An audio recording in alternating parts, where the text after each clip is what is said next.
Assalamualaikum warahmatullahi wabarakatuh. Nama saya Amanda Putri Darwis, NPM saya 202100248. Di sini saya akan menjelaskan jenis-jenis investasi beserta kekurangan dan kelebihannya. Yang pertama yaitu tabungan.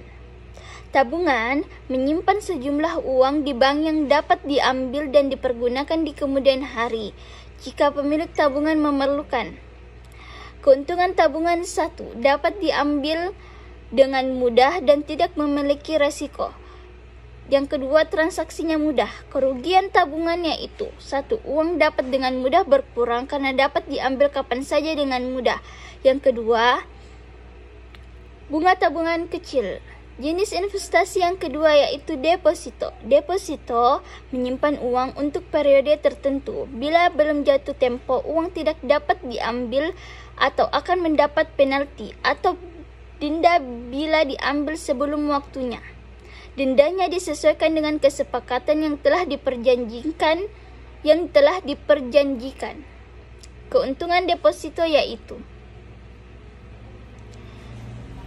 resiko sangat rendah.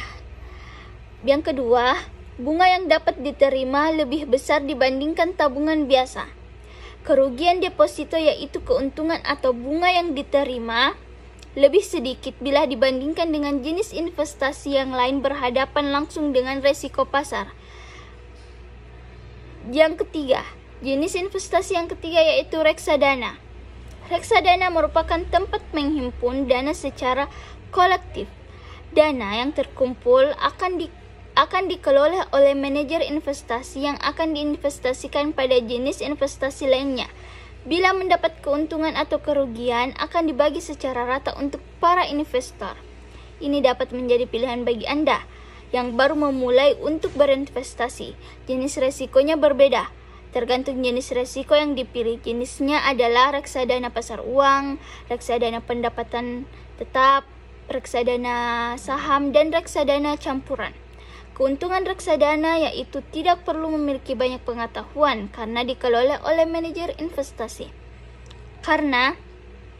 Yang kedua, karena diinvestasikan ke banyak tempat, maka terjadi kerugian di satu tempat bisa tertorong di tempat lain yang mungkin menghasilkan keuntungan. Kerugian reksadana bagi sebagian orang karena tidak dikelola sendiri dan tidak puas dengan hasilnya. Yang kedua, keuntungan lebih sedikit dibandingkan saham. Jenis investasi yang keempat yaitu obligasi.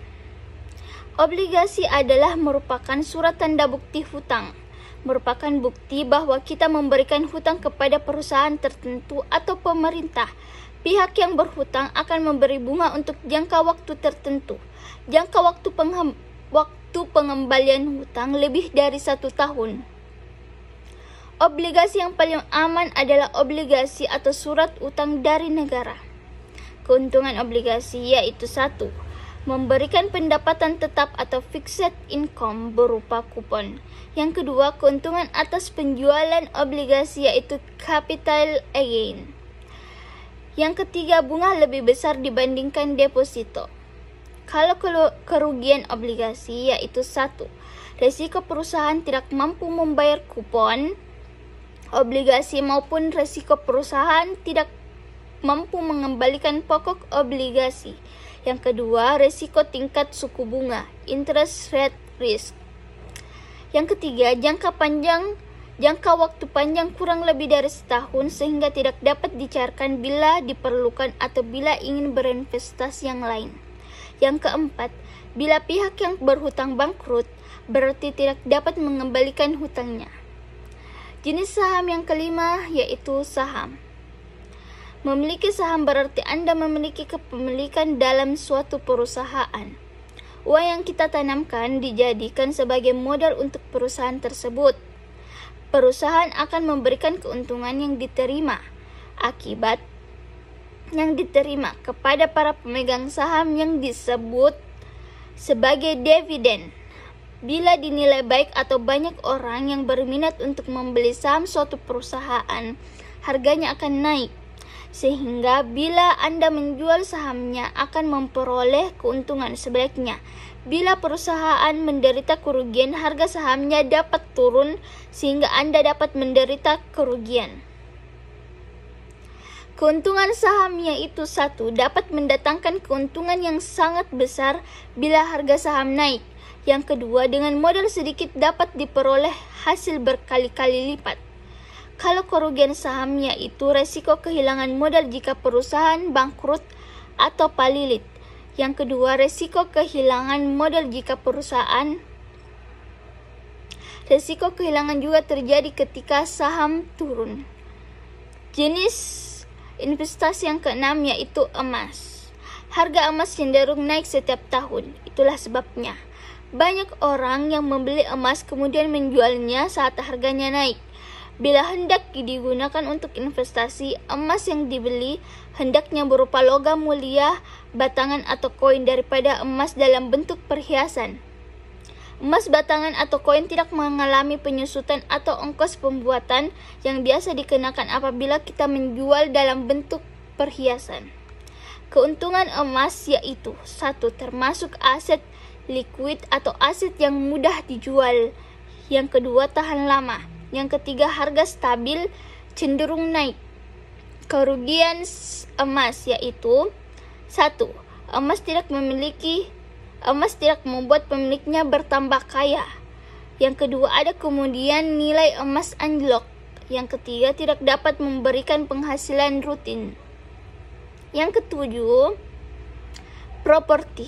Sama seperti emas, harga properti yaitu rumah dan tanah cenderung akan naik. Dengan membeli properti dan menjualnya di kemudian hari akan mendapatkan keuntungan karena harga jualnya sudah naik. Harga dengan fasilitas umum ini dapat menjadi pertimbangan saat akan memilih lokasi. Bila Anda akan membeli rumah di perumahan atau yang belum masih dibangun, pastikan pengembang dapat dipercaya dan adanya perjanjian yang jelas, karena ada beberapa kasus setelah kita membayar pembangunan rumah tidak dilanjutkan karena mengakibatkan kerugian, yaitu keuntungan properti yaitu 1. Risiko kecil. Yang kedua, dapat disewakan sehingga dapat memberi penghasilan tambahan. Yang kerugian properti yaitu 1. Membutuhkan modal yang besar untuk membeli rumah. Yang kedua, properti bukan aset yang liquid karena tidak mudah untuk menjualnya bila suatu saat membutuhkan uang.